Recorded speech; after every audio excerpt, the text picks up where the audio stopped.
again. We just thank God again for the gift of being on pilgrimage and just being here.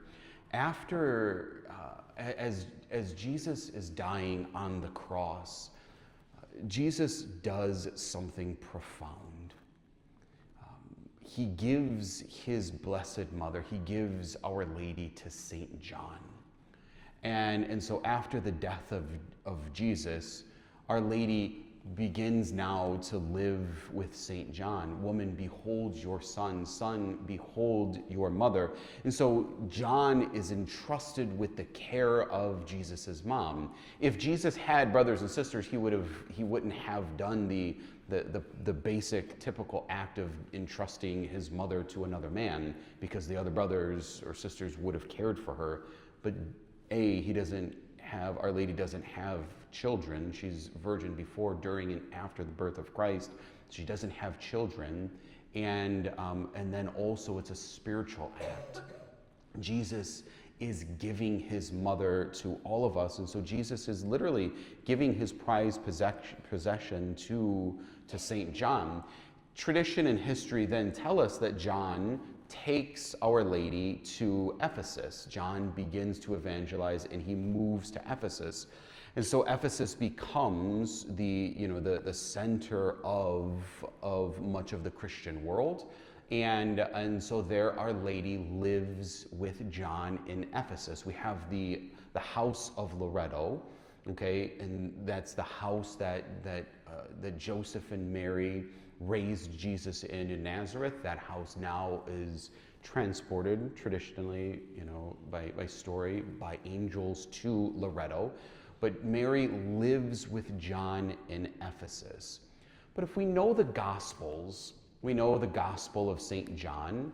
So we hear John here that I read. There was a Gospel that was specific for today's feast of Czestochowa. And so we hear the story of the wedding feast at Cana. If John has Mary in his home, that's how he knows that story. She's probably told him that story dozens of times. But if we know the sacred scriptures, we know Luke's gospel. Luke's gospel is filled with Marian themes. It has a lot of the stories of the Virgin Mary in it. It's the Annunciation, the angel Gabriel coming to the Virgin Mary. We hear about our Blessed Mother's visitation to Saint Elizabeth, right, where she gives her Magnificat. My soul proclaims the greatness of the Lord. And there's other important details there. So it's not John who writes a lot of our Blessed Mother, but it's Saint Luke. That's an interesting fact. History shares, and a lot of scholars believe that St. John didn't want, and actually spent my retreat reading a lot about the Gospel of St. John, but St. John didn't want to write. And our Lord appears to him when he's in prison at the end of his life in Patmos, and he receives the revelation, and God asks him to write his gospel. So Matthew, Mark, Luke are different, and then you have John's gospel. So he writes Revelation, and then he just writes some of his own memoirs. But how does Luke find out? Luke pays a visit to St. John in Ephesus. Luke is an apostle of St. Paul, and he goes and he travels to meet the mother of God. He goes to meet Jesus's mother. And Luke is this, as I like to say, Luke is this Renaissance man. He's a doctor, he's an author, he's a poet, and he's a painter. And so the tradition is, the story and the tradition is that as St. Luke goes to Ephesus, he meets our Blessed Mother. And as John took Our Lady into his home, and as he was called to go be an evangelist in Ephesus, Our Lady gathered some of her possessions together. And one of that being a table that St. Joseph and Jesus made together in their carpenter shop. And she presents that as a gift to St. Luke, who is this Renaissance man, a doctor, a painter, an author, and a poet, knowing that he's interviewing her to tell the story, and she gives it to him as her years are elderly. She gives this as a gift to St. Luke. And then he flips the table over on the other side and paints an image of the Virgin Mary from memory, from story. And so with this table, that is Joseph and Jesus's creation, is the image of our Blessed Mother, Our Lady of Czestochowa, which has been handed down. And there's a lot of stories, right, how it came here, and can't really get into all of that, but nonetheless, we heard a lot of those other stories. So the image ends up here in 350, or I'm sorry, 1350 or something like that, that we know that it ended up here. The king brings it here, okay?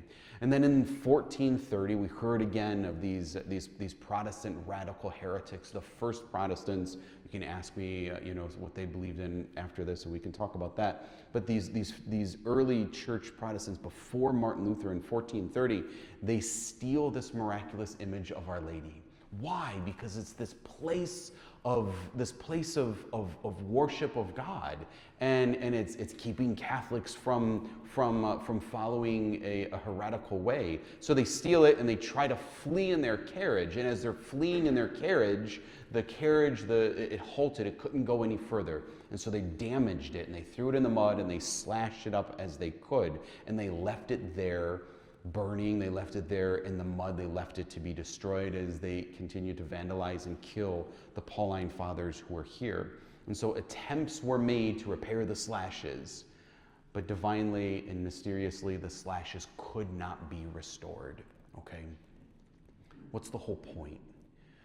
The whole point is in my own life, and praying before this image of Our Lady of Czestochowa, and now being here for the second time in my life, it's a dream come true. This is one of my favorite places, truly is, and I've only been here twice. What I look at every time I come before her image are those scars. The scars mean something to you and to me. They mean something to God. The image of Our Lady of Czestochowa, whether she's crowned with that mysterious golden veil, or the dress as they call it, or she's plain, the image is strikingly beautiful. It's hauntingly beautiful. You're taken in by her beauty. Some images of the Blessed Virgin Mary are so fake. They're almost so forged and made to be otherworldly. This image of Our Lady of Czestochowa is so real. It's so earthy because it's the first one. It's St. Luke's memory of Our Lady, and you're enveloped by her beauty. And she wants to wear her scars on the outside. She's a mother, she's a woman who knows sorrow, who knows heartache, who knows toil, who's been thrown in the mud, who's had to get up, who's fallen down. And she wanted her scars there. And Jesus wanted and wants the scars of his mother to be seen, to be known. And so this is again something for you and me to take in, to meditate on, to pray about, because Jesus is saying to us, don't be afraid of your brokenness. Don't be afraid of your own scars. Don't be afraid of your littleness. Don't be afraid of how God has created you. Our proverbial scars or literal scars, because they glorify God. Why here? Why did Jesus choose to, in the providence of time, from that meeting with St. Luke and Our Lady giving him the table, why did God choose Czestochowa, Jana Gora, right? Why here? I believe it has to be, again, in the title of that city, the city that we're in, Jana Gora, right? And we heard like 20 times today, Phil said it and the guy said it like 20 times, that it means bright mountain, or a lighted mountain, or a lit mountain, or a lit hill.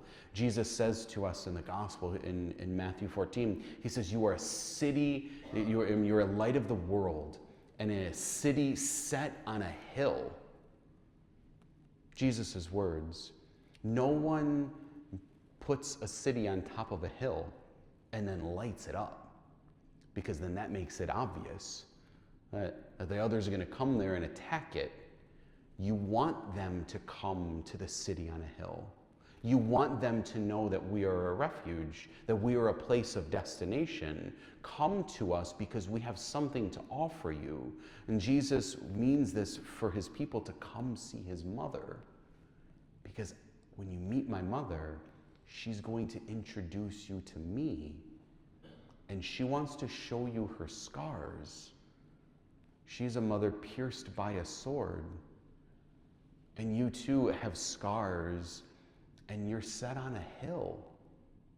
You're set on a mountain to bring people to Jesus. The Blessed Mother is saying to you and me today, he's saying to us, be a light for my son. But not just as you think, not just as we think of that, be a light, right? Bring people to my son through your scars, through your woundedness, through your brokenness. And some of us have a lot of heartache. Some of us have a lot of brokenness. Some of us have been beaten down just in the simple conversations I've had in the last 2 days. Some of us are carrying a lot of stuff. And Jesus wants us to know that we can save others through our own scars, through our embarrassment, through our shame. The scars are real from the loss of a child, loss of a spouse, being in a marriage that's really difficult, to recognize our own sorrows, to carry our cross, to share our burdens with our friends, with our loved ones who need to hear our story, as we can point them back to Christ, right? Whatever our scars are, our Blessed Mother is saying, wear them on the outside. I don't want them covered up. Know who you are in Christ. Be a city set on a hill. Another Jana Gora. When we're healed in the love of Jesus, when we know our scars are healed in the salve of his blood and the salve of his goodness, then we have meaning in life, and then they can become a source of refuge for others. Today, let's run to Our Lady. Let's allow her to envelop us in her arms, to be enfolded in her mantle, and let's allow her to bring us to her son, so that our scars can be healed and visible to others, to bring others to Jesus. In the name of the Father, and of the Son,